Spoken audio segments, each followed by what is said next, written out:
gran parte de la discriminación no iba solamente con las mujeres, sino también con los grupos LGBTIQ+, ¿no es cierto?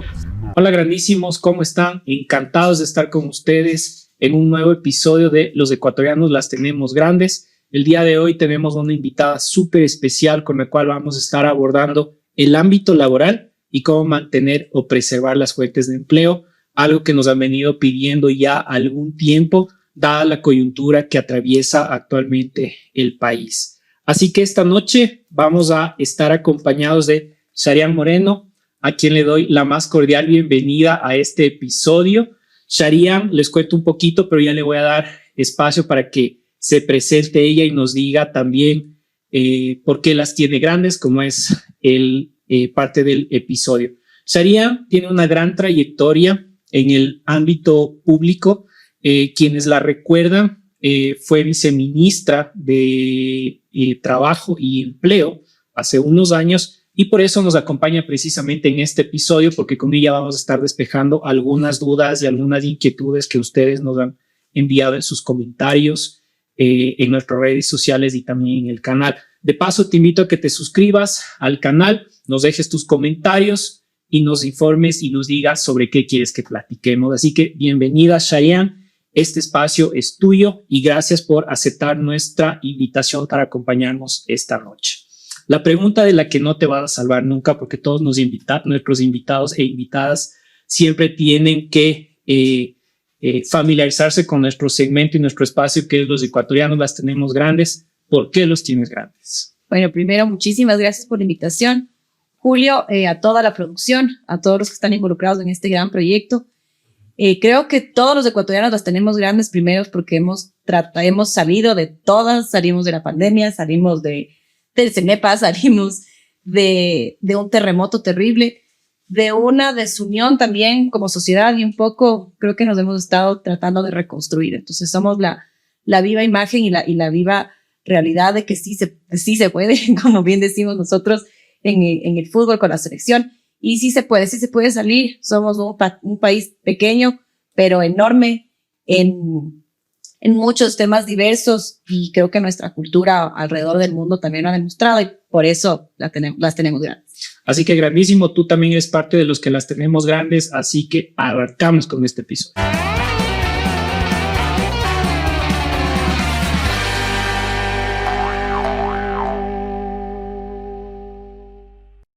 Bien, querida Sharian, muchísimas gracias por esta introducción que nos diste y nos llevaste a pensar que realmente las tenemos grandes porque somos un país que lucha y todos los días nos paramos y cada vicisitud que vamos atravesando siempre tenemos algo por lo que despertarnos y fundamentalmente somos un país en el que el trabajo es lo que hace y determina la realidad a la que nos enfrentamos. Sin embargo, en estas últimas semanas, en estos últimos meses, han habido muchísimos temas coyunturales que han traído muchísima preocupación, incertidumbre en los empresarios, en los emprendedores y en realidad en la comunidad en general, y tiene que ver en el ámbito de lo laboral. Tú recordarás que en diciembre de este año, una de las primeras leyes que aprobó el gobierno y la asamblea fue esta ley de eficiencia económica y promoción del empleo. Ahí ya hablábamos un poco de cómo generar empleo y se hablaba de cómo ir ampliando fuentes de empleo a los jóvenes que se van incorporando al aparato productivo. También en noviembre, solamente como introducción y antecedente, en noviembre se lanzó el reglamento para que las empresas hagamos la aprobación de los planes de inclusión que determina la ley Violeta, de la cual tanto en su promoción como en su generación tú fuiste parte y te estuve siguiendo un poco también, tanto en publicaciones de medios de prensa, del ministerio, y ahí pude ver que tú fuiste una de las principales propulsoras o promotoras de la ley Violeta y vamos a abordar también contigo la ley Violeta. Como para un poco cerrar este contexto que ya lo dimos en un episodio anterior. Si no lo viste, grandísimo, te invito a que veas el episodio 2, ahí hablamos de la ley violeta y algo más, así que te invito también a que lo revises. Pero, querida Sharian, ¿qué es esto de la ley violeta? ¿Cómo se origina la ley violeta? ¿Cuál es el fundamento que lleva a que el Ecuador proponga una ley que lo que busca es generar una reducción de la brecha salarial por un lado y también generar una igualdad de oportunidades entre hombres y mujeres? ¿Cuál fue el propósito que en su momento tuvo esta ley violeta y que ahora nos lleva a las organizaciones a tener que plantear? Y digo tener porque en algún momento tuvimos que tener, y hago énfasis en eso de tener, tuvimos que llegar a tener una ley para generar acciones de inclusión o acciones específicas de igualdad entre los hombres y las mujeres. ¿Cuál es ese origen y qué debemos decirles a nuestros seguidores, a los empresarios y a los emprendedores respecto de la ley violeta? ¿Por qué es importante? Bueno, en realidad, esto nace un poco a raíz de la pandemia. Cuando ya se empezó a tratar de superar la pandemia, hubieron algunos cambios de ministros en el Ministro de Trabajo. Paradójicamente, si se podría decir, quien impulsa la ley de economía violeta es un hombre, es el abogado Andrés Isch, como ministro de Trabajo. Él fue quien, a través de una conversación, nosotros teníamos, en realidad nosotros siempre nos sentábamos a conversar, porque como nos tocó tan duro también en la pandemia, tanto para el ministerio como para las autoridades que entrábamos, ni siquiera había gente que nos conocíamos, porque hubo tantos cambios en el Ministerio de Trabajo que un poco tocó sostener. Yo estaba desde antes y el ministro tratando igual de evaluar el equipo, revisar a la gente. Éramos muchas mujeres, entonces éramos un grupo de mujeres que ya estábamos en puestos directivos, algunas de algún tiempo mucho antes que las anteriores, otras nuevas, pero éramos en realidad muchas mujeres. Y él en las reuniones nos decía, bueno, pues claro, él tenía unas ideas y decíamos, ministro, con todo el respeto, las cosas no son así. O sea, cuando hablamos, porque le preocupaba justo eso, la generación, entonces, cómo hay que dejar de ver al Ministerio de Trabajo como el ente regulador y sancionador y tratar de ayudar primero a equilibrar la relación laboral. Entonces decía, hay que tratar de primero cambiar el mensaje de cómo se le ve al Ministerio de Trabajo, cómo nosotros como funcionarios podemos ayudar, porque por lo general siempre el Ministerio de Trabajo hace algo mal, inspección, sanción y se acabó. Pero decía, hay que ir más allá, porque el generar empleo no es solamente contribuir a un ministerio con una sanción o un impuesto. Los empleadores y los empresarios y los emprendedores necesitan ver cómo sus recursos se ven devueltos también. Entonces le decíamos, sí, ministro, pero para empezar, no todas tenemos el mismo acceso, o sea, y de hecho decíamos, nosotros somos privilegiados de estar aquí, de tener un cargo directivo, no nos tratan igual, o sea, en las mismas reuniones que ustedes mandan, no nos tratan igual que le tratan. Por ejemplo, en mi caso, yo era viceministra y a mi homólogo, al viceministro del sector público, le trataban diferente que a mí. Entonces, claro, de ahí él tenía, o sea, él estaba casado y tenía una hija mujer. Entonces, claro, decía, yo necesito ver por el futuro no solamente de mi hija, de mi esposo, sino de todas ustedes, porque en realidad hay como que se topó con esta realidad que primero la visibilizamos también nosotros porque nos dio la oportunidad de ser.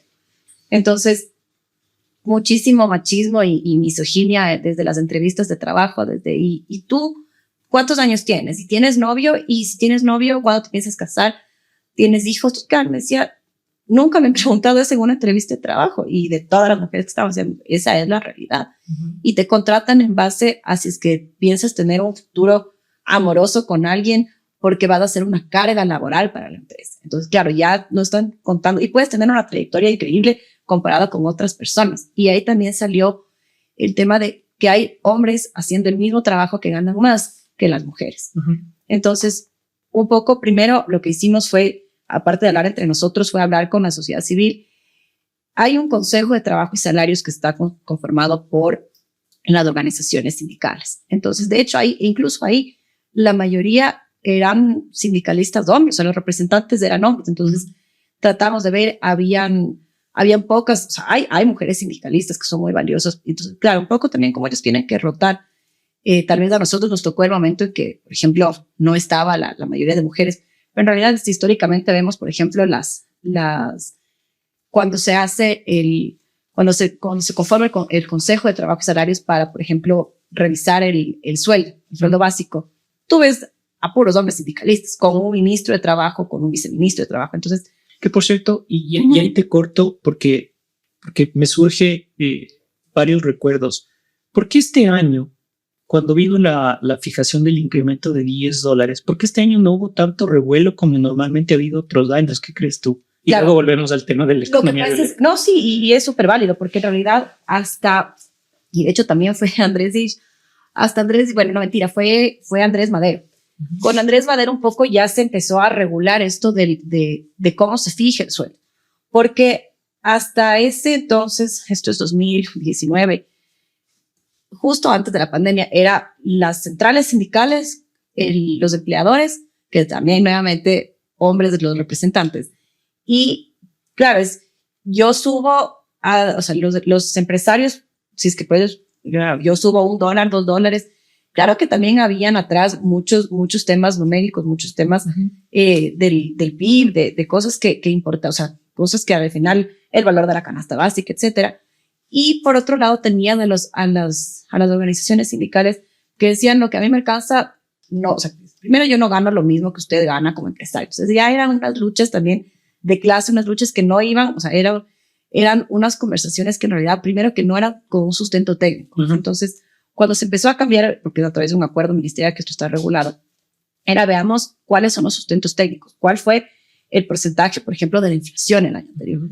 Por eso es que, de hecho, en el 2020 no se subió el salario básico unificado, porque los valores, claro, estábamos atravesando una pandemia, claro, y nosotros no teníamos ningún valor positivo que nos permita en ese momento subir la remuneración.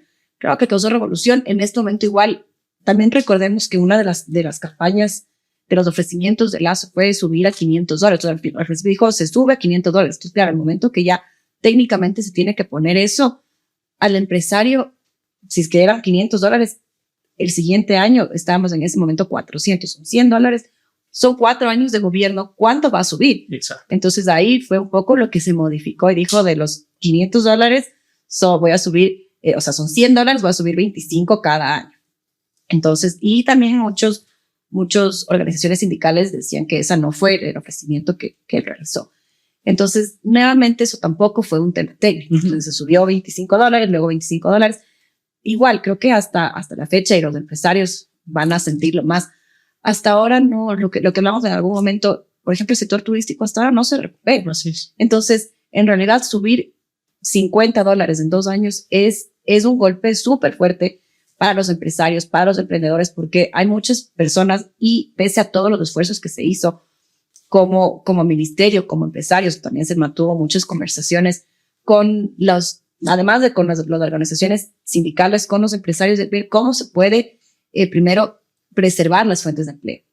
Entonces, pese a eso, fue súper difícil, mantener, como decíamos, había el tema del teletrabajo, de la jornada reducida, tratando de que puedo yo, quizás, no sé si sea la palabra, perder un poco, pero mantener un ingreso que al menos me permita vivir con las condiciones de pandemia que estábamos viviendo y atravesando todos. Y creo que fundamentalmente el espíritu siempre fue, y aquí los ecuatorianos las tenemos grandes, nos caracterizamos porque no tenemos orientación política, sino que más bien buscamos orientar a nuestros seguidores.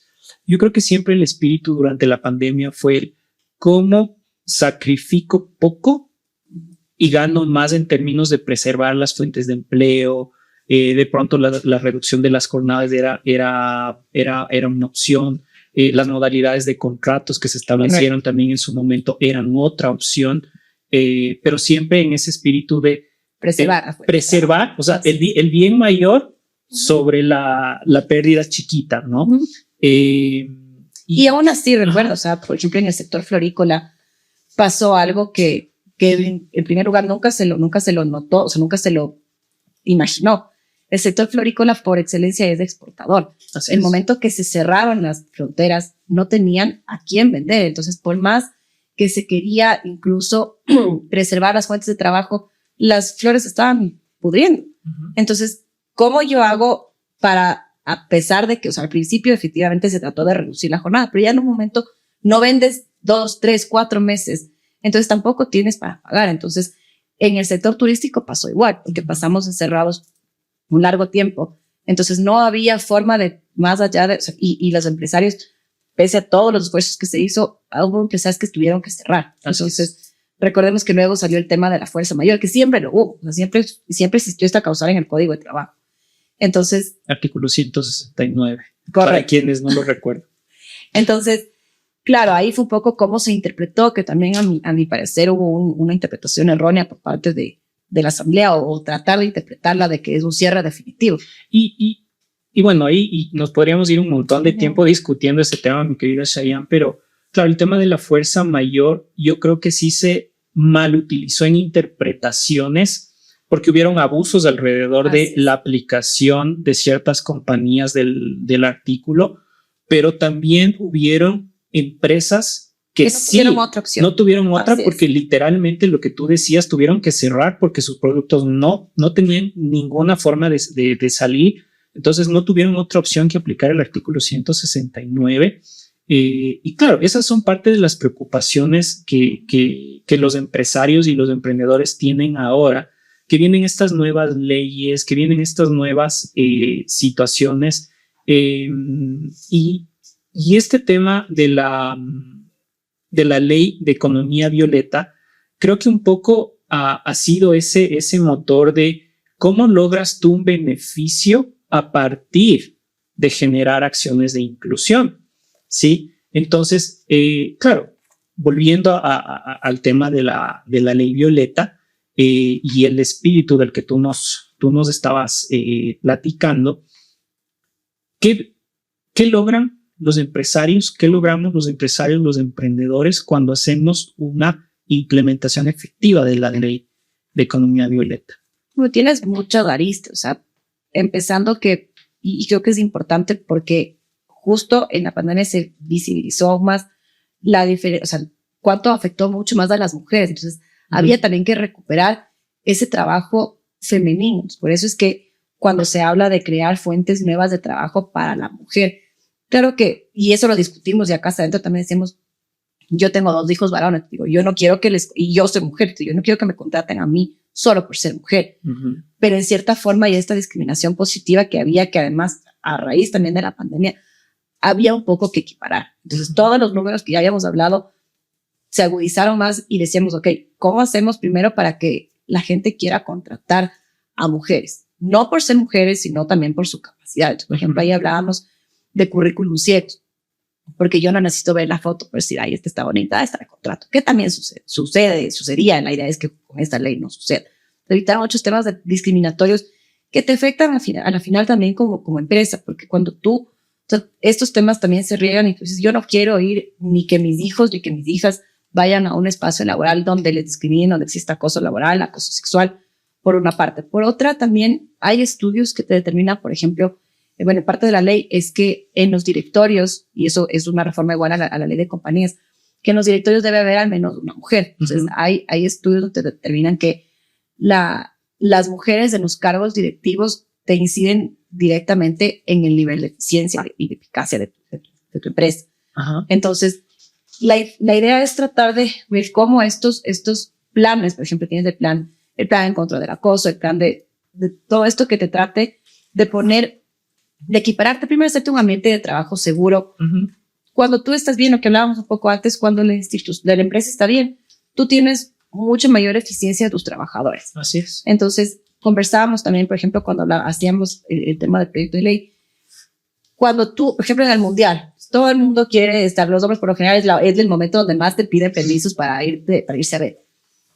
Tú como mamá sales, pides permiso porque tu hijo está enfermo, porque tienes el programa de la escuela, etcétera, etcétera, y un poco también quitar esos roles de que solo le corresponde a la mamá. O sea, la mamá no es la única cargo de la familia, pero también hay imposición social de que el hombre no puede ir al programa del niño porque que vaya la mamá. O te ven mal si es que tú pides, sabes que mi hijo está enfermo, me voy a pedir, ¿dónde está la mamá? O sea, anda, y tú también como hombre dices, sí, en realidad a mí me ven mal por yo pedir permiso. Entonces, de hecho, se veía también que cuando las mujeres piden permiso para este tipo de cosas son más efectivas, y, o sea, su trabajo es más eficiente porque tienen que hacerlo más rápido y mejor para que justo no le estén llamando después que hay que cambiar, que hay que arreglar, porque después ya no tienen tiempo. ¿Y tú crees que la reforma a la ley, específicamente en términos de cuidado humano, que tuvimos también la reforma, crees tú que realmente cierra esa brecha que hay entre la preocupación o el compartir que deben tener padre y madre sobre el cuidado de sus hijos y de sus recién nacidos? ¿Crees que soluciona esa brecha que hay? Yo creo que las leyes no lo solucionan, pero creo que sí hay un tema social que se va construyendo de generación en generación. O sea, si tú ves cómo eran nuestros abuelos, a cómo eran nuestros padres y cómo somos nosotros como papás, es totalmente diferente. Creo que sí, estas licencias, extender, por ejemplo, la licencia de paternidad, sí te compromete como papá, porque claro, antes era, tengo una licencia, o sea, es como que es un permiso que me están dando, no es un permiso, es tu derecho de ir a estar con tu hijo, no porque tengas que ayudarle a tu esposa, sino es porque es tu derecho como papá generar este vínculo también. Entonces, creo que las generaciones actuales sí están tomando mucho más conciencia de eso, los hombres están siendo mucho más conscientes de eso y las mujeres también, porque yo recuerdo que antes, de hecho, las machistas más grandes eran las mujeres. Entonces, claro, era la abuelita, hijito, no laves, hijito, no tiendas, vayas a tu hermano. Entonces, eso ya se ha roto mucho y estas leyes, si bien no modifican todo eso, sí te ayudan a generar conciencia social. Entonces, yo creo que por ahí va la ley de economía violeta y un poco también la ley de eficiencia económica cuando te trata de poner, de incluir otros grupos que estaban separados. La ley de discapacidad en su momento también fue así. Entonces, todas estas leyes que van más al tema social te ayudan, yo creo que a generar una conciencia social y que desarrolles una sociedad mucho más justa y equitativa. Así es. Y grandísimo. Recuerda que, te lo he dicho un montón de veces, 31 de julio es la fecha tope que tienes para presentar tus planes de igualdad. No presentar, sino hacerlos aprobar, que son cosas distintas. Pero mi querida Cheyenne, ¿cuáles son los 3 tips que deben tener en cuenta nuestros seguidores? 3, 4 tips que les puedas dar para hacer una implementación eficiente de la ley violeta. Y les hemos dicho, no esperen a que les llegue julio para recién armar sus planes, porque además tienen que hacer un diagnóstico, ojo, para que les puedan hacer esa implementación exitosa de esos planes y no estén en ese juego de ingreso el trámite, me devuelve, ingreso, me devuelve, porque ahí se vuelve todo ese trámite tedioso y empezamos a pensar que el ministerio está solo para ponernos trabas y que el ministerio, y nunca agarramos la conciencia de la que tú hablas de que yo tengo parte. Y mi conciencia y mi parte es hacer un plan correcto y bien hecho. Entonces, ¿cuáles son esos 3 tips que les darías para que tengan un plan bien hecho y que no estén en esa incomodidad luego? Yo creo que primero hay que identificar todos los riesgos, o sea, primero todos los riesgos de qué beneficios puedo tener de cada uno de los aspectos que me permite la ley para el plan. ¿Qué me va a funcionar a mí como empresa? Porque también hay que dejar un poco de lado el hecho de que todos los planes son iguales. Es como el plan como el reglamento interno. Claro, decían, pásame un modelo y yo lo hago. La idea no es hacer un modelo. Sí, puedo tener un plan, un modelo, pero la idea es adaptarlo a mi empresa, a mi institución. Yo soy la que contrato a la gente, yo conozco a la gente, lo que siempre lastimosamente se dice y puede sonar un poco cliché, pero es verdad. Estamos más con la gente de la oficina, del trabajo, que con la gente de la casa. Entonces yo sé cómo es la gente con la que yo trabajo. Así es. Hacer un plan para ellos, para lo que yo quiero. ¿Cuál es mi meta con este plan? Yo quiero generar más conciencia social, quiero tener más eficiencia. Entonces muchas de estas cosas es ponernos en lo que en realidad nos corresponde a nosotros de acuerdo a nuestro giro de negocio, más allá de un modelo. Y a veces pensamos que todos estos planes o estos programas que el ministerio trata de impulsar necesariamente implican gasto. Pero hay muchas acciones que no necesariamente implican gasto y eventualmente una de ellas es armar un procedimiento de selección, de definición de bandas salariales, que no se distinga por el ocupante, sino por los criterios que el perfil del cargo determina y listo, está. En su momento también se lanzaron acuerdos ministeriales para evitar este tema, para erradicar la discriminación, porque gran parte de la discriminación no iba solamente con las mujeres, sino también con los grupos LGBTIQ+, ¿no es cierto? Y a propósito de esto, ¿tú crees que, porque la ley de economía violeta le da de alguna manera facilidades y oportunidades iguales a las mujeres, pero las personas de los grupos LGBTIQ+, que se autoidentifican como mujeres, van a tener también la seguridad de que la ley de economía violeta les ampara también? Yo creo en realidad que sí, o sea, porque es un tema también, como decía, de la evolución de la sociedad. Ya vemos con muchas prácticas, sí sería discriminatorio que yo te diga, no, porque además tú te percibes mujer. Claro. Entonces, sí hay que tener cuidado con cómo se hacen las políticas, cómo se hacen los reglamentos, los acuerdos ministeriales para tratar de abarcar a todos, porque es verdad, o sea, si es que lo que tú dices, si es que las mujeres ya existe esta brecha para los grupos minoritarios como los LGBTI más, es mucho más difícil, o sea, son mucho más discriminados. Claro. Y nuevamente yo llamo a la sociedad está cambiando, o sea, nuestros hijos ven las cosas totalmente distintas. Entonces yo creo que de aquí a un tiempo corto las cosas van a ser mejor también un poco para todos, pese a nuestro país pequeño y que todavía tenemos unas limitaciones en nuestro pensamiento, pero estas son las leyes precisamente que tratan de involucrar. Y como decía, no solamente debe ser para la mujer, sino la que te percibe también como tal. Así también debería estar amparada por esta ley, ¿no es cierto? Entonces, grandísimo. Recuerda que el beneficio que tienes detrás de la implementación de los planes de la ley de economía violeta es que puedes acceder a una deducción del impuesto a la renta de 140% sobre todos los gastos en los que incurres por la generación de empleo para mujeres específicamente, ¿no es cierto? O sobre los gastos que tiene el empleador en función de las acciones que implementa en beneficio de las mujeres. Así que tienes un beneficio ahí súper importante, pero obviamente porque todo tiene su ancla, pero debes generar un plan de acción bien hechito, bien elaborado para que, como nos decía Sharia, solamente tú, que sabes cuáles son las condiciones y las realidades de tus empleados, armes un plan que se ajuste a esas realidades, porque no todas las compañías somos iguales ni no todas las personas aceptamos exactamente lo mismo. Así que no te olvides también que en Jubasval podemos apoyarte para hacer la definición de tus planes de economía violeta. Escríbenos que estamos gustosos de apoyarte en esto. Mi querida Sharian, en términos de la ley violeta, creo que la hemos dado un poco de caña, como yo digo, y hemos aclarado algunas dudas y algunas expectativas que tenían nuestros seguidores al respecto.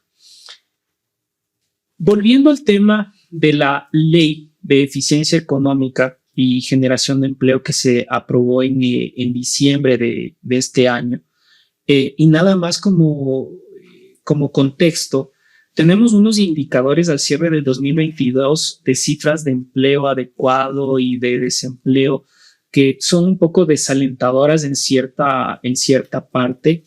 Y ahí es en donde quiero contar con tu retroalimentación de cómo hacerlo, solo nada más como contexto, datos del INE por si acaso. La población en edad de trabajar son 13 millones de los 18 censados por el INE. De estos 8.4 millones son en población económicamente activa, pero de estos solamente 4.6 millones realmente están en empleo adecuado. Y un dato curioso además, que va de la mano con lo que nos dijiste de la ley de economía violeta. De estos 8.4 millones, solamente el 40.8% de los hombres tienen acceso a empleabilidad y el 28.7% de mujeres. Entonces, hace sentido con lo que tú dices de que la ley busca ir reduciendo esas brechas y generar igualdad e inclusión de la mujer en el aparato productivo. Pero otras cifras que nos preocupan más: desempleo 3.4%, subempleo 21.2%, que eso es triste porque ahí es en donde empieza la precarización del trabajo, ¿no? Y la precarización del trabajo es una de las preocupaciones más grandes que tiene la gente. Y te voy a pedir que nos cuentes cuál es el concepto exacto de precarizar el trabajo, porque hay mucha gente que utiliza este término de precarización del trabajo, pero a su antojo y criminaliza muchísimas cosas que no necesariamente son así. Y empleo adecuado 35.9%. Entonces, son condiciones en las cuales el empleo debe estimularse y debe incentivarse. ¿Cuál es el espíritu de esta ley de generación de empleo que ha promovido el gobierno y que la ley lo aprobó en diciembre? Bueno, yo creo que igual, o sea, más allá de que el tema del desempleo ha sido un tema de siempre, yo creo que desde que nosotros éramos pequeños siempre sí es el desempleo. Creo que sí se agravó y pese a que ya no existe una emergencia sanitaria como tal, creo que tenemos que recordar que los efectos de la pandemia continúan. O sea, en el sector, nuevamente, el sector turístico sigue afectado.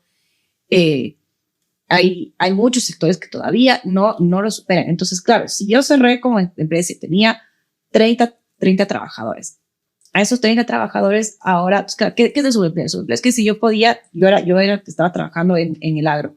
El agro sufrió muchísimo. O sea, el agro todavía tampoco no se levanta. Entonces, claro, si es que yo antes trabajaba ahí, ahora estoy rentando un taxi y claro, genero tal vez $20 a la semana, $30 a la semana. Eso no es un empleo adecuado, no es el empleo para el que yo me preparé. Entonces, claro, empezando de que todavía no nos recuperamos de todos los efectos de la pandemia. Antes de igual seguíamos con el tema de la crisis. O sea, como decía, las tenemos grandes precisamente porque tratamos de seguir buscando cómo salir, pero seguimos, no mal sería la palabra, pero seguimos complicados. Entonces, estas leyes lo que permiten es justo eso, tratar de ver cómo yo puedo hacer. Del empleo juvenil, pese a que, por ejemplo, desde la ley de pasantías también ya te dice que si es que yo contrato jóvenes, tengo un incentivo mayor. Lo que me parece súper atractivo de esto es que hay un incremento, hay un incentivo adicional para todos aquellos que vienen de escuelas fiscales, de universidades públicas, porque un poco también es reconocer la universidad, la universidad pública, la universidad estatal. Entonces, dejar también de lado eso de que solo la universidad privada es la que vale, porque no es así. Entonces, eso, desde ahí es lo que parte también la discriminación, si se puede decir, y la falta de acceso al empleo, porque si es que eres de una universidad privada, entonces ingresas de una y tienes más oportunidades a un empleo que si es que vienes de una universidad pública, y eso no es así. Entonces, tenemos que sacarnos de la cabeza, y eso es algo que hay que rescatar en esta ley.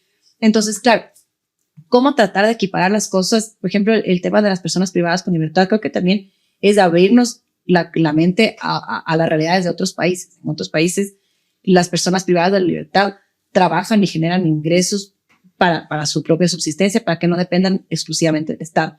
Entonces, aquí, si es que yo no tengo una sentencia ejecutoriada y yo contrato a una persona, y un poco es igual rehabilitar, o sea, que no solamente sea una potestad exclusiva o una competencia exclusiva del gobierno, sino como sociedad también tenemos la obligación de rehabilitar a las personas que ya cumplieron una sentencia. Si yo ya tengo una sentencia cumplida, tengo también el derecho de poder recetar y poder ser beneficio para las sociedades y contribuir.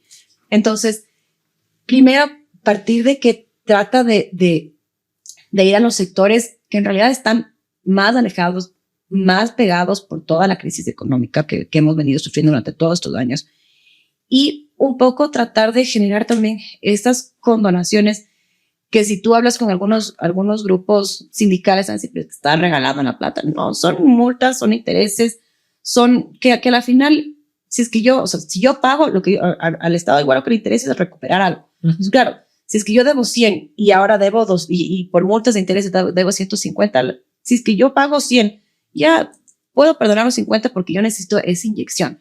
Hemos visto y en el sector público este mes fue algo ya que se lo sintió más. No había para pagar sueldos. Entonces, esa es la realidad del país. La realidad. Cuando se habla de desempleo, tú les escuchas a los asambleístas, en el Consejo de Trabajo y Salarios, a los empresarios, a las organizaciones sindicales que finalmente tienen un trabajo, pero no les preguntas a las organizaciones que están desempleadas. O sea, no hay una organización que te diga, yo soy desempleado y esto necesito. Entonces, la gente que tiene trabajo habla por los desempleados. Entonces, creo que esta ley, de cierta forma, sí tiene esa inclusión de conversar o de tratar de resolver un problema real, y yo creo que sí se habló con la gente correcta, porque si tú ves, son temas distintos que no han estado en ninguna de otras leyes que han querido fomentar el empleo. Y yo te quiero contar una experiencia que me pasó en estos días, porque realmente el gobierno y los empresarios que somos más conscientes en términos de cómo voy generando empleo, cómo voy activándome y paulatinamente voy generando nuevas fuentes de empleo o retomo fuentes de empleo que luego las tuve que reducir por el tema de pandemia. Te topas también con situaciones como que para un cliente yo estuve haciendo algunos procesos de selección en las semanas pasadas y se me cayó un proceso de selección porque literalmente la persona seleccionada tenía que ingresar este día, ayer miércoles que regresamos del feriado, y el man literalmente no se presentó a trabajar, no me contestaba el teléfono, ni los mensajes, y te leían los mensajes de WhatsApp y al tipo le valió 3 centavos, ¿no? Luego consigo un nuevo candidato para que vaya a entrevista el día de hoy específicamente.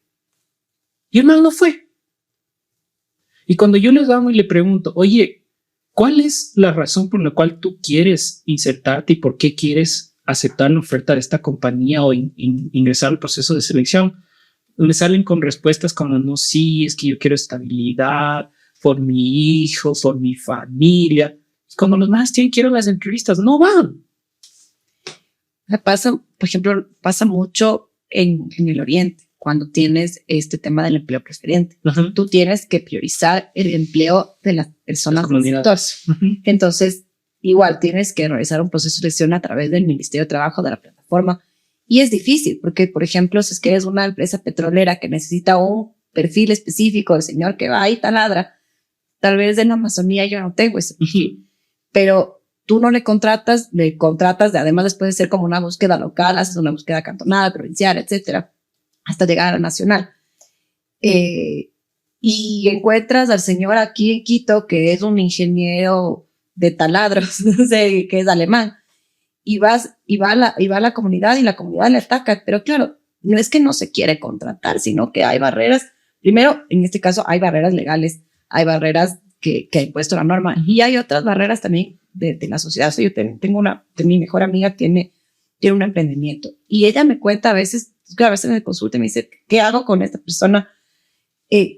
Los jóvenes por lo general, y no sé si esto es un tema generacional, pero no quieren trabajar. O sea, llegan y claro, les contratan, y claro, le dice, por ejemplo, tengo una reunión el día miércoles, ya, pero yo tengo pico y placa. Entonces, yo, pasadas las 10, puedo ir. A nosotros tenemos, como sea, llegar de donde sea y estar a las 8. Y es presencial 100%.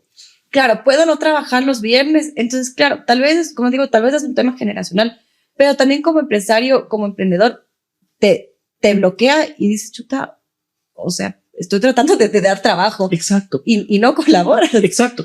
Y a eso voy, mi querida Sharian, precisamente, que o sea, el gobierno busca impulsar la generación de empleo. Los empresarios, a veces a regañadientes, decimos, ok, tengo que, entonces voy a redefinir mis procesos, voy a ampliar el headcount, lo que sea, para cumplir lo que dice la ley. Y luego te topas con situaciones como esta, o como lo que yo te cuento, que o sea, ni siquiera tienen el convenimiento de contestarte el teléfono para decirte, oye, no, gracias. Así es. Sí. Y luego creo que es un tema generacional. Sí, y te voy a decir por qué creo que es un tema generacional y estoy de acuerdo contigo. Porque estos muchachos que el uno no se presentó y el otro no fue a la entrevista, sin afectar a algunos de los presentes en la producción, pero eran muchachos que no llegaban a los 30 años. ¿Sí? Le llamo a un chico de 33 años, ¿sí? A decirle, oye, me gustó tu perfil, ¿puedes ir en este momento a una entrevista? Ahorita. Y me dijo, ahorita, ¿a dónde voy? Yo creo que también es la necesidad, tal vez no tienen necesidades. Pero te hablo de un man que me dijo, sí, por mi hijo, por mi familia, por mi ni sé qué, sí, me interesa. Y le llamo a este otro que fue a la entrevista volado y es soltero. Sí. Entonces, ahí es cuando me entran los conflictos mentales, ¿no? Por más leyes que se hagan, por más leyes que se expidan, es un tema de que la ley no es la que te genera el empleo. sea, no porque yo haga 200 leyes y todas digan el empleo juvenil, el empleo a la mujer, el empleo a la persona con discapacidad, no por eso yo voy a garantizar el empleo, porque lastimosamente las leyes no te generan empleo, son las condiciones. Y por eso te digo que también es un poco importante quitarnos el tabú de que el Ministerio de Trabajo es específicamente para sancionar. Entonces, evidentemente depende de la cabeza. Sí, yo que es de celebrar que ahora hay una abogada que es mujer, que es jueza a la cabeza del Ministerio de Trabajo. Creo que sí cambia mucho las cosas. Entonces, no, creo que para empezar es eso, sacarnos el tabú de que porque tengo una ley voy a tener trabajo. Porque no es así. Ya vemos que por más leyes que exista, si no quiero presentarme, no quiero ir a trabajar, o voy a hacer el trabajo y después no voy nunca más, me voy de viaje, tengo otras cosas, porque lastimosamente eso sucede. Entonces, quitarnos primero eso de que la ley nos va a dar trabajo, no es cierto. Y segundo, de que el ministerio es el logro que nos va a venir solamente a sancionar. Podemos nosotros como empresarios, como emprendedores, como trabajadores, acudir al Ministerio de Trabajo, y ellos tienen diversas dependencias, por ejemplo, hay mediación, para tratar de resolver los conflictos de forma pacífica, que nada más no te cuesta un centavo. Así es. Entonces, tratar de decir, no siempre van a fallar en contra del empleador, sino de quien tal vez demuestre un poco más de equilibrar la balanza. Y lo más triste es que luego esta gente que hace cosas como las que hemos conversado anecdóticamente es la que se queja porque no hay empleo. Es la que se queja porque el gobierno, porque los empresarios, porque los que ni sé cómo. Y luego cuando llegan a ser líderes sindicales son los que más joroban, ¿ya? Y lo que tú dices es verdad. Y yo soy testigo fiel de que el Ministerio de Trabajo tiene varias instancias en las cuales sí te apoya. Y de hecho, grandísimos que me siguen, yo les puedo decir como anécdota personal, y te lo compartía hace un momento, yo personalmente he ido en representación de empresas para las cuales he trabajado sin necesidad de un abogado. Y no necesariamente los inspectores de trabajo siempre van a tener un proteccionismo por el empleado. Entonces también empresarios, emprendedores, quitémonos ese tabú, como tú decías, de que el ministerio es un ente sancionador, porque no es sancionador. También te guía, también te dice cómo hacer, qué corregir, pero también si ya tú te pasas y haces cosas que rebasan la ley o la conciencia social, tampoco esperes que el ministerio... Y en ese sentido también tienes del otro lado, o sea, tienes del lado del trabajador y el lado del trabajo de las organizaciones sindicales. Entonces creo que mucho también se la sataniza, pero también tienen una labor importante con el trabajador, porque tampoco hay que desconocer que existen empleadores que, un poco lo que conversaba al inicio, que hacen lo mínimo. Pero bueno, hacer lo mínimo al menos es cumplir. Hay empresas en las que en realidad no tienen las condiciones mínimas para trabajar. Esa es la precarización. O sea, que yo no pueda estar en un que no tenga un lugar limpio, que no tenga un lugar donde yo pueda realizar mi función diaria cómoda, o sea, tranquilamente. No que yo necesito un escritorio de 200 metros, una computadora último modelo. Esa no es precarización laboral. O sea, al menos que yo tenga lo mínimo para yo poder trabajar. Entonces, las organizaciones sindicales a lo largo de los años han creado, o sea, a través de sus luchas han tenido conquistas importantes. El tema de las 8 horas, y yo creo que eso también deberíamos topar el tema de la hora, del trabajo por horas, que ahora es parte va a ser parte de la consulta popular. Y ahí creo que es importante el mensaje que está dando el presidente. Siempre los empresarios han dicho, bueno, pero tratemos de poner este tema sobre la mesa. Entonces, como ministerio, por ejemplo, como decía, como contrato, como el Consejo de Trabajo y Salarios, siempre está, o sea, hemos, desde que yo recuerdo en el Ministerio de Trabajo, desde que yo estuve en el Ministerio de Trabajo, desde el 2018, siempre existía el tema de las reformas laborales. Las reformas laborales por parte por ambas partes, o sea, por parte del empresario y por parte del trabajador. Entonces, el momento en que llegaba la hora del trabajo por horas, no, eso no se toca porque es inconstitucional. Entonces, ahora el momento de mandar de una la consulta, ya primero saliste de toda esa discusión de que si eso no es, porque ya le mandaste, y en base a eso, entonces en esa pregunta tienes dos aristas. La una, el trabajo por horas, y la otra, el regreso del contrato a plazo fijo. Entonces, son modalidades, o sea, son modalidades que ya existían en el Ecuador. Entonces, un poco sí, y hay que reconocerlo, sí se utilizó de una forma que no era quizás la correcta, pero creo que también es porque el contexto social era distinto. O sea, teníamos las personas que trabajaban con nosotras puertas de adentro, que en realidad si ahora vemos eso, o sea, para ahora es inconcebible. O sea, que tengo una persona que trabaje conmigo 24 horas sin pagarle, y recordemos que en realidad se les pagaba, no se les pagaba ni $100. O sea, y había gente que venía de las provincias. Y sí se les pagaba. Claro, no, pero había gente que venía de provincias y eran esclavos, eran los hijos, o sea, ni siquiera los hijos, porque no les trataban como familia. O sea, les tenían ahí en un cuarto y te tenían que atender como que en retribución porque tú la cogiste, y eran niños de 11, 12 años. Entonces, esa realidad sí se cambia. Entonces, claro, si es que yo decía, y que iba al Ministerio de Trabajo a hacer la inspección, porque a raíz en el 2015, cuando hay la Ley de Justicia Laboral, cambia totalmente eso. Entonces, las inspecciones que se hacían, sí, pues que aquí está trabajando por horas. Entonces, yo tengo aquí trabajando 18 horas. Es que trabaja por horas, ¿cuántas? 24. Claro, 24 horas. Claro, duerme y después sigue trabajando.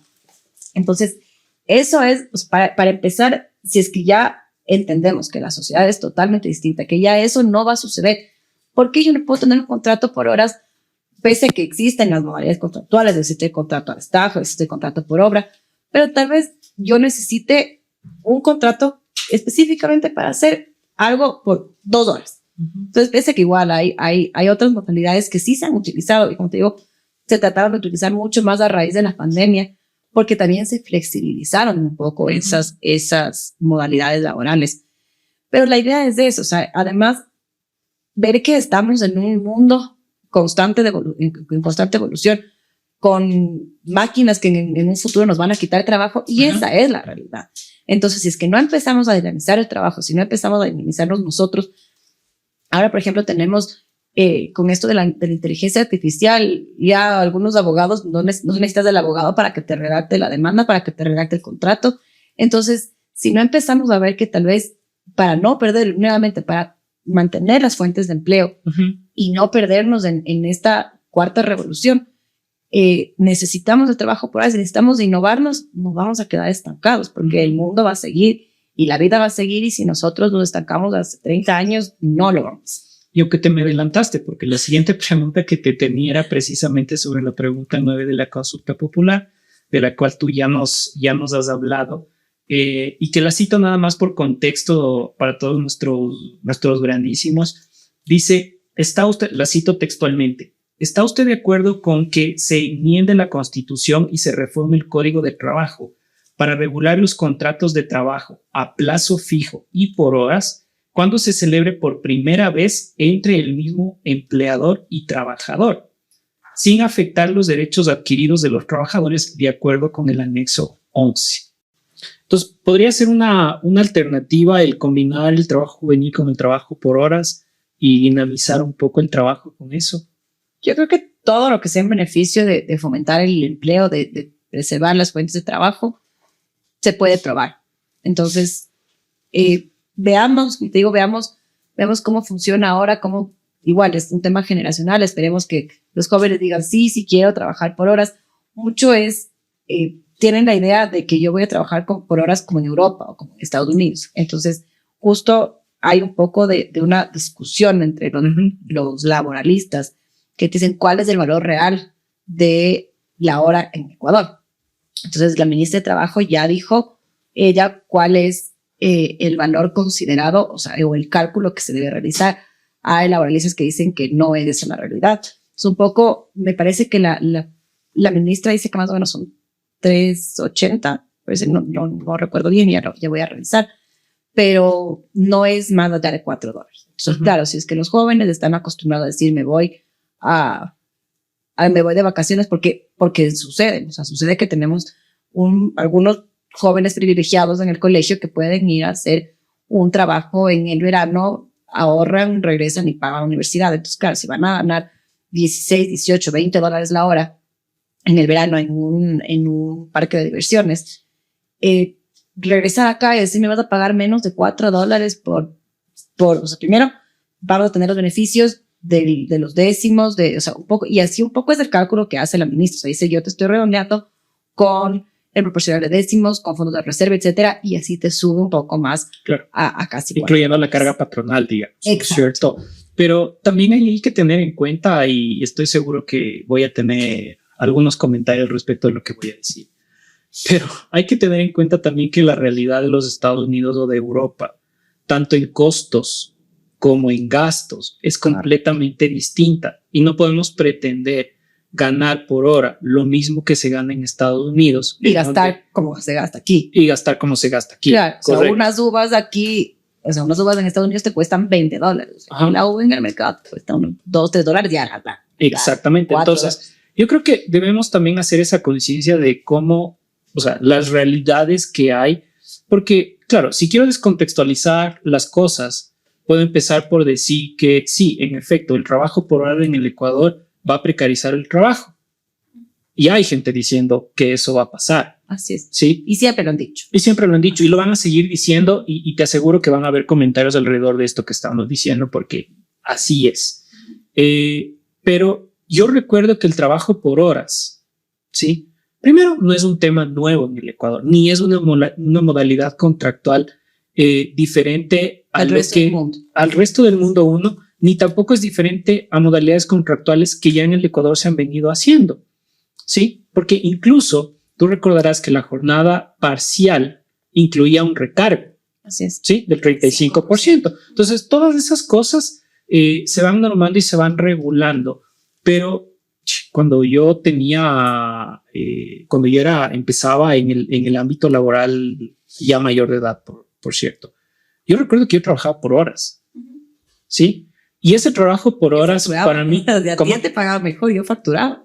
Bueno, yo trabajaba por horas. Es que sí trabajaba en una empresa importante del país, que no les voy a decir el nombre para no generar más polémica. Y alguien en la producción también trabajó en la misma empresa, en la misma modalidad por horas. Pero cuando tú eres joven y empiezas en ese proceso de ir adquiriendo conocimientos, experiencia, capaz que el trabajo por horas sí te va a ayudar en esa línea.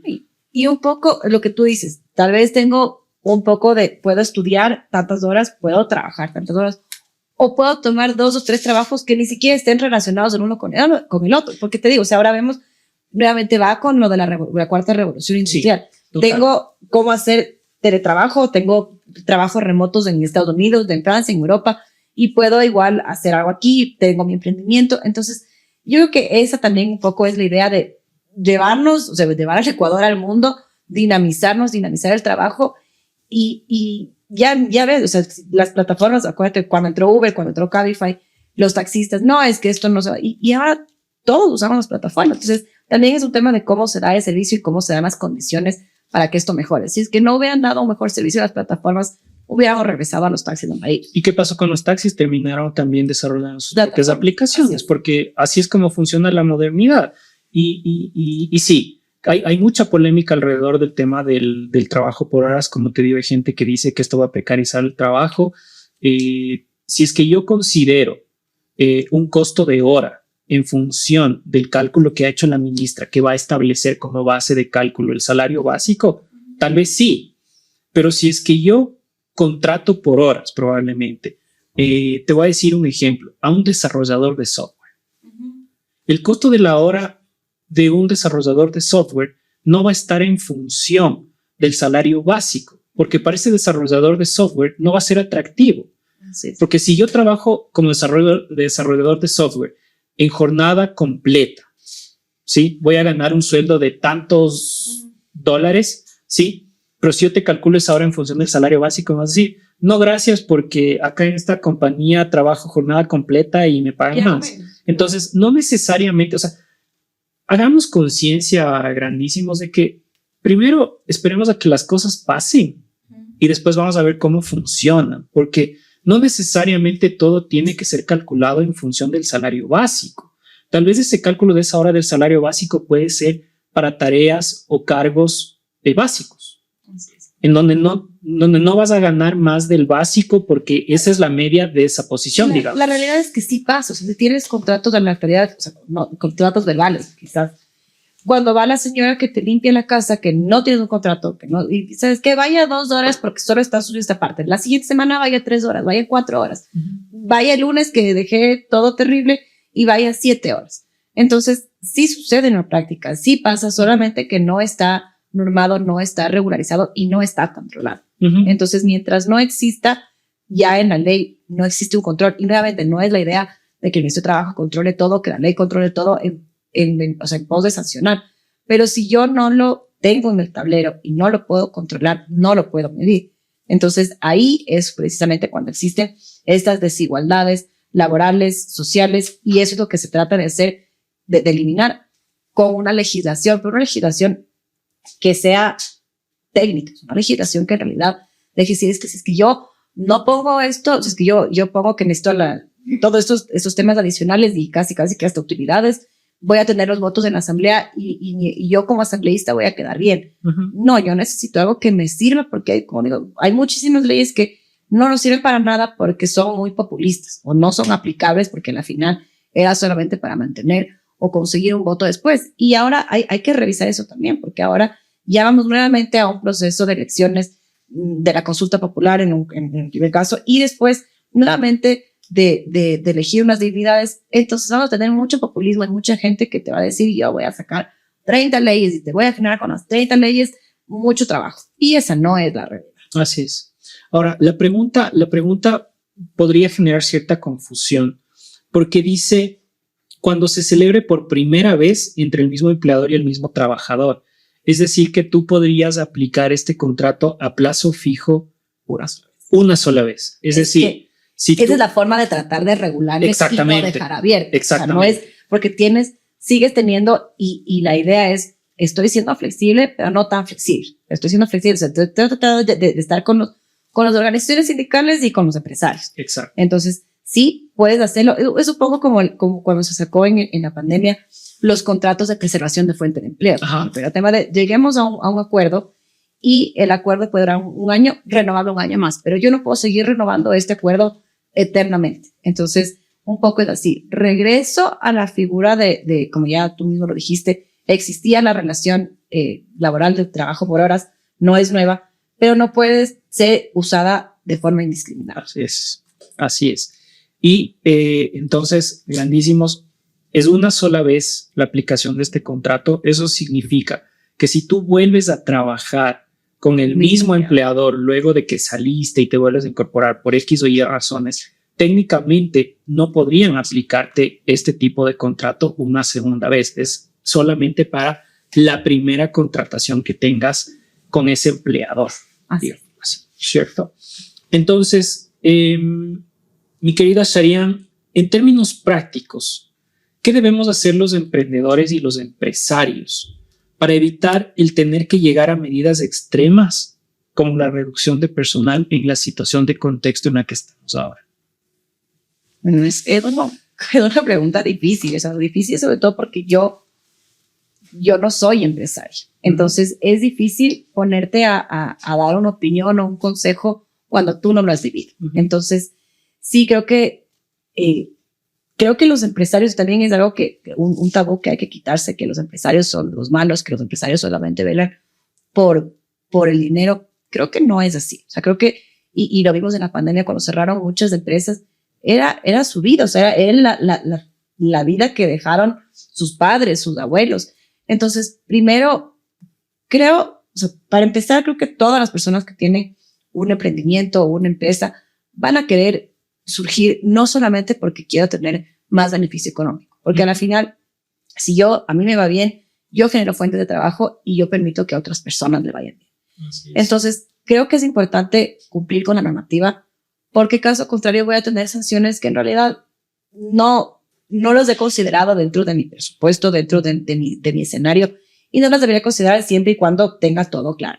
Nos pasa mucho con el tema de seguridad y salud ocupacional, que hay sanciones también indiscriminadas, pero son por una razón. Entonces, si yo no tengo un reglamento de seguridad y salud ocupacional, si yo no mido los riesgos, también eso me implica que yo tenga un peligro mayor y eso me incide a mí directamente en dinero. O sea, porque si yo tengo un accidente de trabajo y no lo puedo cubrir, o tengo una enfermedad laboral que luego me va a tocar a mí responder por no haber acatado todas las medidas necesarias en este ámbito, me va a afectar económicamente.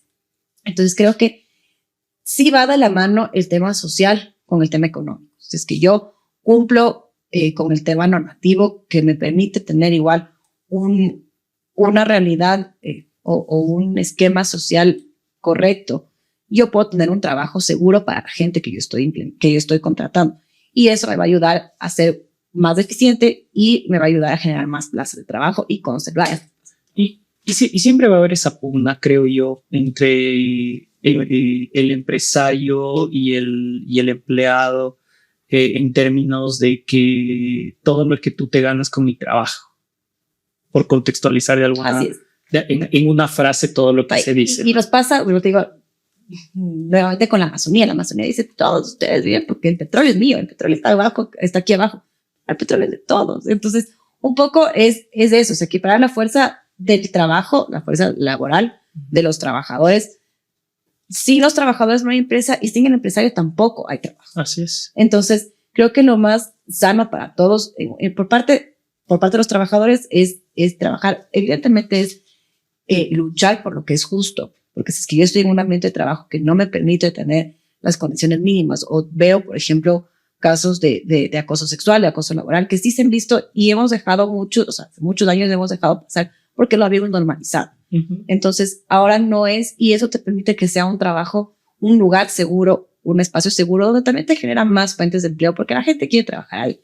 Entonces, creo que eso también es importante. Y creo que como tú decías, realmente precarizar el trabajo es no darles condiciones adecuadas a las personas para trabajar, más no el implementar probablemente una jornada por horas.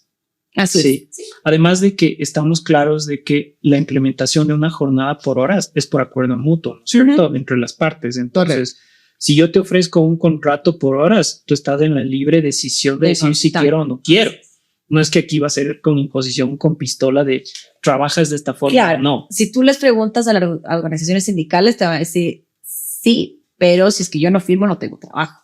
Entonces, sí es un poco tratar de mediar, o sea, ponerse, como te digo, más le podría decirte, tengo este consejo si es que yo no soy empresaria. Entonces, es un poco ponerte en los dos lados. El empresario creo que sí tiene que, no sé si han visto en Estados Unidos hay este programa que te dice el jefe encubierto. Entonces, claro, tú mismo ves cómo es la realidad de las personas, porque tú puedes estar arriba y puedes tener todo súper bien programado y tus procesos, pero tal vez no sabes que el señor que te abre la puerta le está maltratando, y eso incide directamente en todo tu negocio, o sea, desde cómo, incluso desde tus clientes, desde cómo los recibes. Entonces, ponerte de un lado y los trabajadores igual, o sea, ponerse en el lado de generar trabajo, o sea, no solamente de recibir un sueldo mensual. Y pasa mucho en muchos lados que yo llego, tal vez hago lo mínimo, igual voy a recibir mi sueldo.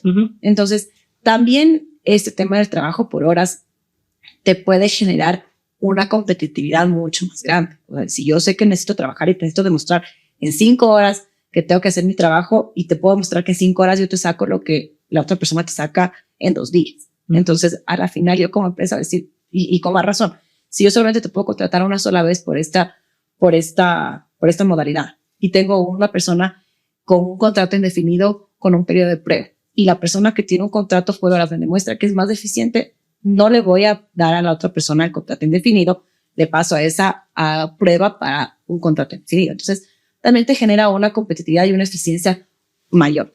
Pero además hay giros de negocio para los cuales el contrato por horas viene bien. O sea, hay tareas y hay trabajos en los cuales el trabajo por horas viene bien. Por ejemplo, y hay muchas regulaciones por temas de riesgos de trabajo, por temas definidos por la ley laboral, incluso en los cuales, por citar nada más un ejemplo, los agentes de call center, hasta por temas de salud, no pueden trabajar más de 6 horas. Claro, Los radiólogos, por ejemplo. Entonces, sí hay condiciones y hay tipos de trabajo que sí viene bien una jornada por horas, y no necesariamente esos trabajos se pagan el básico. Así. Entonces, eso creo que es mucho de acuerdo a cómo se adapte, o sea, nuevamente a tu realidad. Tú conoces a tus trabajadores, tú conoces tu empresa y tú conoces la proyección a la que quieres llegar. Tal vez yo tengo un emprendimiento y quiero ser la empresa, por ejemplo, pasó mucho con un yogur conocido. Uh-huh. O sea, una empresa pequeña que empezó a crecer y ahora está en todos los centros comerciales, en todos los supermercados. Y claro, tal vez su meta era ser el mejor yogur dentro de los 5 años, pero capaz en 10 años ya no quiere estar aquí, quiere estar en Europa. Entonces, mucho depende de eso. Y si es que yo quiero estar 5 años más en Europa, no quiero llenarme de contratos indefinidos, porque luego también el costo de las indemnizaciones, el costo luego de las jubilaciones patronales es importante. Entonces, también es ver lo que yo como empresa quiero y a corto, a mediano y a largo plazo. ¿Cómo le perdemos el miedo que tenemos los empresarios y los emprendedores, fundamentalmente, a todas estas regulaciones laborales y a la autoridad laboral? Porque te digo, creo que siempre ha habido un miedo por el tema del paternalismo que en muchas situaciones se ha proyectado de parte del Ministerio del Trabajo. ¿Cómo le perdemos ese miedo a la autoridad laboral, los empresarios y los emprendedores? Yo creo que acercándose a la autoridad laboral. O sea, creo que es importante, evidentemente, hay una diferencia de cómo eran las instituciones públicas antes y cómo son ahora. Creo que yo he visto a la ministra los tweets, ella misma responde, ¿sabe qué? Sí, necesito una reunión, ok, el día lunes le espero a las 3 de la tarde. Entonces, ahora también la tecnología nos permite estar más cercanos a las autoridades, pedir reuniones, evidenciar con fotografías, con tweets, etcétera. Pero el acercamiento más importante es ese. Nosotros tuvimos un caso, cuando estábamos en el ministerio, justo habían unas, bastante así, y pasó así después, eran unas mafias en una provincia donde cobraban por los vistos buenos. Entonces era de hecho una empresa pública la que descubrió a través de un tema de siniestros de seguros que había toda una red de personas que le estaban dando conchavadas con las personas de adentro de la empresa carnes de discapacidad. Entonces nos tocó en realidad movilizar a los inspectores de un lado a otro, medio sacarles a ellos, o sea, hacer actos administrativos y demás para que sean ellos los que conozcan de forma imparcial. Además, tratábamos de ver igual quiénes eran las personas más imparciales de todas para que vayan allá y nos digan. Entonces, fue un tema súper complicado, pero si es que no hubiera habido ese acercamiento, tampoco el Ministerio de Trabajo ni la autoridad laboral puede saber todo lo que pasa. Entonces, ahora hay canales que permiten ese acercamiento. Las instituciones son mucho más cercanas. O sea, creo que ahora es más fácil tener una reunión con un director que hace tal vez 40, 50 años, donde el director era casi que Dios. Uh-huh. Entonces, sí creo que es un tema también de cómo se le ve y cómo el funcionario público realiza su ejercicio público. O sea, que además recordar que es un servicio público. O sea, que pese a que nos pagan como funcionarios públicos y demás, uno tiene que saber que está para el ciudadano, o sea, que tiene que responder al ciudadano. Entonces, ese es el primer aspecto que debe considerar, y debe considerar también el empresario. Al decir, yo me puedo acercar y me van a atender, y tiene que atender. Uh-huh. Otra de las preocupaciones que tienen justo alrededor de las controversias que se generan en las instancias laborales por contingencias es cómo queda una liquidación cuando se aplica una modalidad contractual por horas. Es decir, si es que a mí me van a contratar por horas y luego de un tiempo me dicen, ¿sabes qué? Gracias, hasta aquí llega la relación laboral, porque además el contrato por horas te dice que se puede terminar unilateralmente, ¿no es cierto? Pero, ¿cómo es esa liquidación por horas para que los grandísimos que nos siguen tengan esa tranquilidad de se van a cumplir mis derechos? Es que ahí sí hay un problema, porque ahorita, como es nuevo, tienes el anexo, y el anexo es muy escueto, no te dice mucho el anexo. Entonces, un poco, me imagino que tendrán que ya después desarrollarlo a través de un reglamento, de una ley.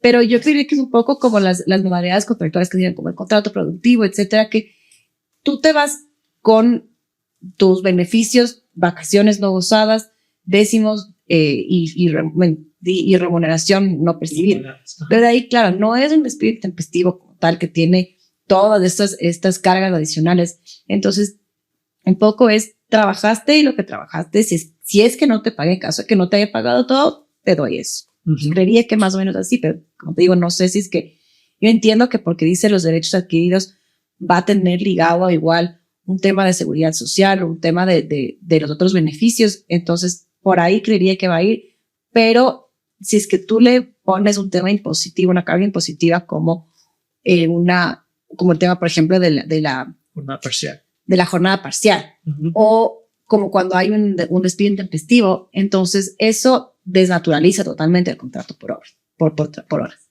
Pero, y claro, acá nos hace una pregunta súper importante desde la producción, que también nos van ahí dando sus inquietudes.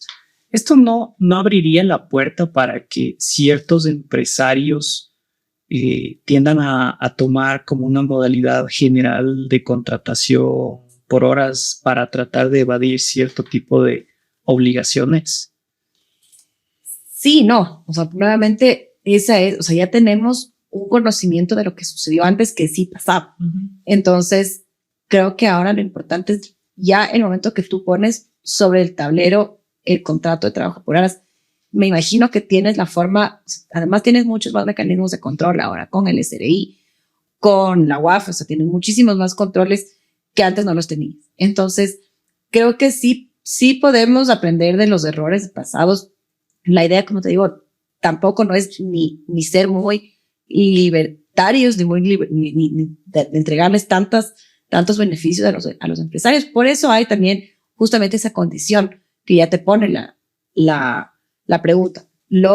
Pues una sola vez con un mismo empleador y con todos los derechos adquiridos. Entonces, salvo que, claro, si es que para la ley, el que hace la ley hace la trampa, más o menos. Entonces, se dice en el argot popular, echa la ley, echa la trampa. Entonces, claro, si es que yo decido el día de mañana constituir empresas, pero también, ¿qué tanto te va a generar a ti como empresario? O sea, ¿qué tan beneficioso es para ti, para empresario, hacer todos estos vaivenes y tratar de esquivar la norma, cuando lo correcto es tratar de cumplir? Si ya no puedo cumplir, o sea, si es que no le quiero a esta persona más, no le contrato a ella, contrato a otra persona y contrato a otra persona. O sea, lo que es, claro, o sea, el tema es que yo no voy a poder tener este mismo contrato con esta empresa por 5 años. Ahora, también pensemos que las tendencias contractuales y de jornadas laborales en Europa, por ejemplo, están tendiendo a reducir. Ya hay casos de muchos países en donde han reducido la jornada en un día, por ejemplo. Así es, trabajas de lunes a jueves. Y de hecho tienes estudios, se demuestra que es mucho más productivo. Entonces, también va un poco ligado con la seguridad social. Entonces, claro, también tenemos que darnos cuenta que la seguridad social está desfinanciada. Entonces, un poco dentro de todas estas jornadas que se hizo también para la ley, tratábamos de ver cómo, igual, desde las reformas laborales, ver cómo se sostiene la seguridad social. Entonces, por ejemplo, tienes ahora muchas limitaciones normativas también de que si es que yo tengo que solamente, si es que tengo un trabajo de 8 horas, o sea, de un contrato indefinido, ahí sí puedo aportar. Pero ¿por qué yo no puedo aportar a los jóvenes tal vez un poco menos? O si es que yo, por ejemplo, solamente quiero el beneficio de solo la jubilación, o sea, algo así como tratar de buscarle también la forma de dinamizar eso, porque va de la mano el desempleo y el desfinanciamiento de la seguridad social también, porque mientras más desempleo hay, lastimosamente más jubilados, o sea, los jubilados van a seguir, entonces el seguro social tiene que seguir, y si es que no hay empleo y no hay trabajadores que son los que en realidad sostienen el seguro social, esto cuando nosotros lleguemos ya no vamos a tener. Sí. Y ahora eso va a implicar, por supuesto, que en función de las horas que tú trabajes, en función de ese valor, será el aporte al IES, ¿no es cierto? En la proporcionalidad del número de horas que trabajas. Entendería que es así, o sea, como te digo, así se hizo también las otras modalidades contractuales, así se hizo, recuerdo también en la pandemia, y un poco así también está implícito cuando te dicen los derechos adquiridos. No te puedo dar más, porque tampoco no sería justo que si es que yo te trabajo 2 horas, te ponga, como tampoco era justo, por ejemplo, el recaudo del 35%, no es justo que yo te imponga una aportación por 8 horas cuando no me estás dando 8 horas. Exactamente. Me imagino que por ahí va, pero como digo, el anexo tampoco no es muy claro, ¿cierto? Y finalmente yo creo que lo que va a pasar es, como tú decías, que una vez y si esta pregunta tiene la aceptación de la población como para reformar el Código de Trabajo, y la Constitución, pues obviamente habrá que establecer un reglamento como la mayoría de leyes establecen como para su ejecución y su implementación, ¿no es cierto? Y tú has topado un tema súper importante respecto de la seguridad social. Había una propuesta del directorio del IES respecto de que se hagan aportaciones desde los 15 años.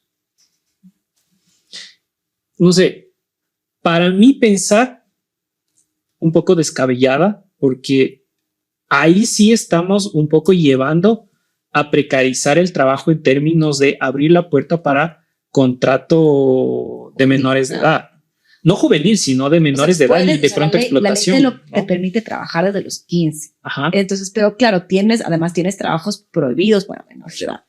Pero claro, sí es un poco, o sea, pero te cuesta mucho más también el tener un menor de edad. O sea, no puede trabajar, para empezar, no puede trabajar a las 8 horas. Claro. Entonces, claro, si es que yo veo, tengo un joven de 15 y ahora, por ejemplo, tengo un incentivo que puedo contratar a un chico de 18 que ya tiene 3 años más y que además me va a dar un incentivo tributario, sí me pongo a sacar el beneficio de eso y voy a hacerlo mejor a la persona, al chico de 18.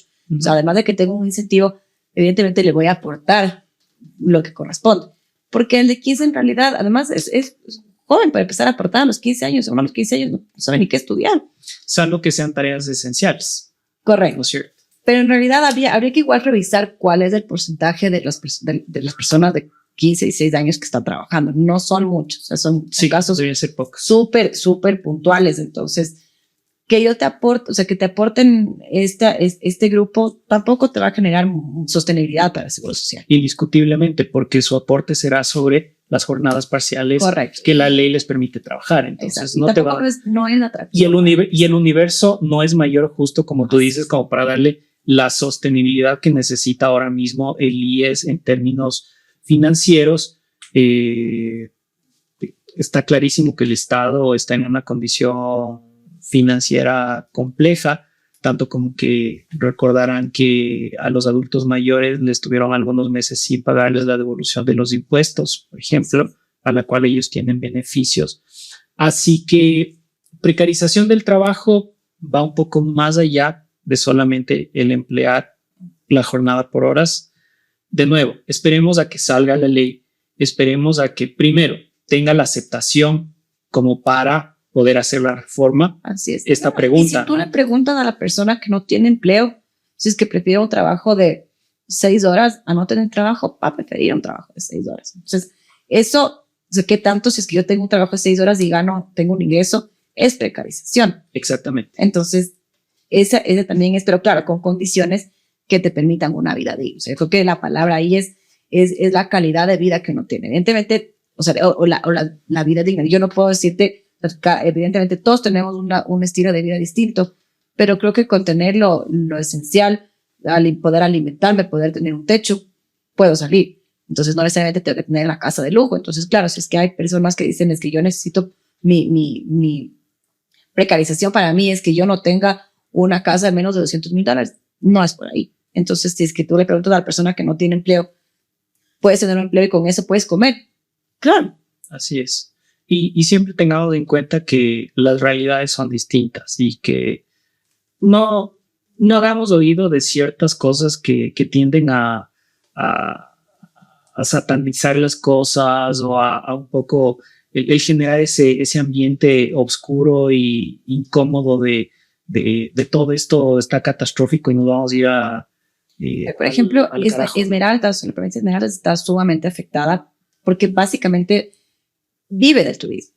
Por el tema de seguridad, la gente no va ya o trata de no ir. Pero fíjate que, sin embargo, yo escuché en las noticias, en el reporte de carnaval del feriado, en las noticias del día martes, que Esmeraldas tuvo una actividad turística del 100%.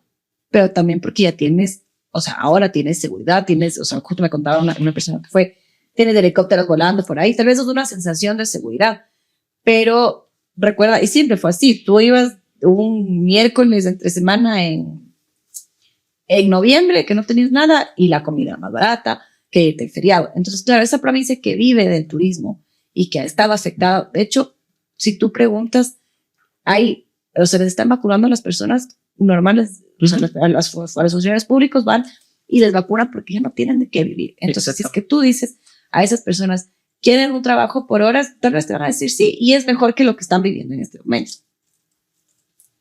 Perfecto. Mi querida Shariam, y créeme que siempre es buenísimo conversar con gente como tú, con todo el conocimiento y toda la experiencia para decirnos cómo le hacemos frente a todas estas cosas. Hemos venido de una serie de episodios en las cuales buscamos precisamente el que los empresarios y los emprendedores vean un panorama alentador en medio de una situación que parecería, y yo le digo, parece oscura porque no necesariamente es oscura. Siempre hay esa parte en donde encontrarle lo positivo, y cuando ya agarran lo positivo, ándate por ese lado del hilo y por ahí vete, no por el panorama oscuro, pero siempre va a haber gente que le va a buscar el lado oscuro. Así que podríamos hablar contigo un millón de cosas más. Muchísimas gracias, mi querida Shariam, por acompañarnos en este espacio. No te vas a salvar de algo súper importante también. Nosotros siempre hemos procurado generar un espacio que lo hemos bautizado hace 2 episodios como conciencia personal. Y esta conciencia personal viene un poco desde lo que tú hablabas hace un rato, y es este tema de conciencia social. Pero yo no puedo generar conciencia social si primero no hago conciencia personal. Y generar esa conciencia personal es parte de lo que promulgamos como Juvas Valley, como los ecuatorianos las tenemos grandes, en términos de, oye, esto me ha pasado, esto te comparto, y a partir de eso tú construyes una historia diferente. Entonces no te vas a salvar de esta pregunta tampoco, y es, si tú tuvieras la posibilidad de subirte en una máquina del tiempo y regresar a tus 22 años, sentarte a tomar un café con Shariam a sus 22 años, cara a cara, con esa Shariam que empieza a descubrir el ámbito laboral, el ámbito empresarial, ¿qué le dirías a esa Shariam? Qué complicada pregunta. La pregunta es algo más fácil. A ver, creo que sí, como todos, nuestras experiencias son diversas, son distintas, pero creo que lo importante es primero hacer las cosas con honestidad, tanto en el lado público como en el lado privado. La honestidad es lo más importante.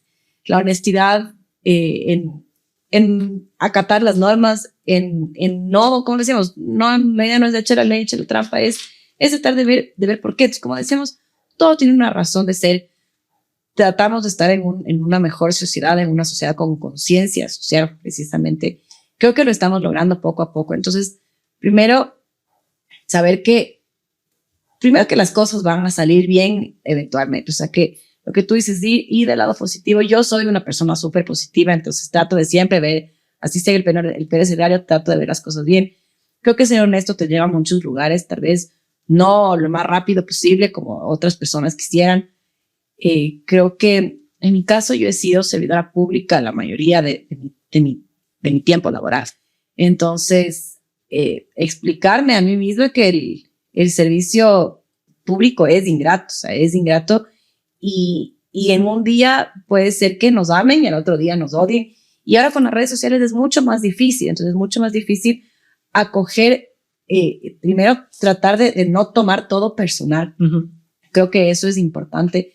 Lo que tú decías, no lo que decimos va a gustar a todo el mundo, y está bien, o sea, está bien también tener eso, siempre y cuando exista respeto. O sea, yo puedo estar en desacuerdo contigo y lo vamos a estar. También que el tema personal y el tema laboral son 2 cosas diferentes. Yo puedo discrepar contigo y no por eso, por fuera, no te quiera estrechar la mano. Uh-huh. Entonces creo que a pesar de todo, estando de cualquier lado, unas veces estamos, la vida da vueltas, unas veces estamos arriba, otras veces estamos abajo, otras veces en el público, otras veces en el privado.